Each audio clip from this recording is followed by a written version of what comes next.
दोस्तों, आपने कभी बहती हुई नदी को देखा है? बड़ी तेजी के साथ अपने रास्ते से बहना शुरू करती है। शुरुआत से ही उसका लक्ष्य अपनी मंजिल को प्राप्त करना होता है। रास्ते में हजारों बाधाएं आने पर भी वह लगातार बहती रहती है। भले ही कुछ जगहों पर उसकी रफ्तार कम हो जाती है, लेकिन वह रुकती कभी नहीं है। अपनी सुरीली आवाज के साथ बहती हुई नदी अपनी मंजिल की ओर लगातार बहती रहती है और कैसे भी ही अपना लक्ष्य प्राप्त करके ही रहती हैं। सोचो, यदि नदी बीच में ही बहना छोड़ दे तो क्या होगा? उसका पानी ठहर जाएगा और वह कुछ ही दिनों में सूख कर नष्ट हो जाएगी। दोस्तों, यही हमारे लाइफ में भी होता है। यदि सफल होने के लिए आप कोई लक्ष्य तय करते हैं तो आपको अपने लक्ष्य की ओर लगातार चलना होगा। यदि कहीं रुके तो असफलता निश्चित है। इसलिए रुकिए मत, अपने काम में लगे रहिए। अपने मनपसंद लक्ष्य तक पहुंचना आसान कार्य नहीं होता। यदि आसान होता तो आज दुनिया के सभी लोग सफल होते। सफलता के रास्ते में बहुत सी बाधाएं हमें रोकने की पूरी कोशिश करती है।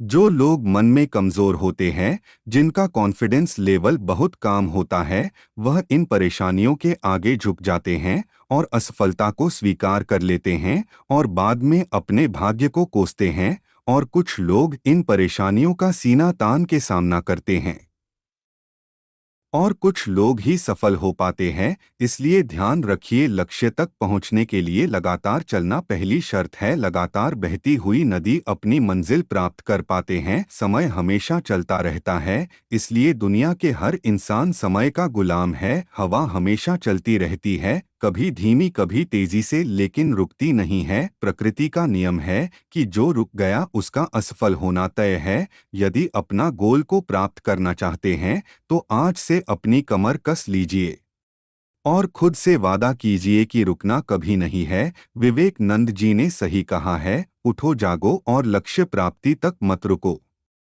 सोचो कि को लोग अपना लक्ष्य केवल इसलिए छोड़ देते हैं, इसके लिए चलना बहुत पड़ेगा। इससे बड़ी असफलता कोई नहीं हो सकती, क्योंकि सफलता और असफलता तो बाद की बात है। खुद को बिना प्रयास के असफलता की ओर धकेल देना, इससे आपके शरीर के बहुत से अंग हमेशा चलते रहते हैं ताकि आप अपने मंजिल प्राप्त कर सके, तो देर किस बात की दोस्तों, आज और अभी कमर कस लो और लक्ष्य की ओर चलना शुरू कर दो। सफलता आपके कदमों में होगा। दोस्तों, यह इंस्पिरेशनल वीडियो आपको अच्छी लगी तो लाइक करें, शेयर करें और सब्सक्राइब करें।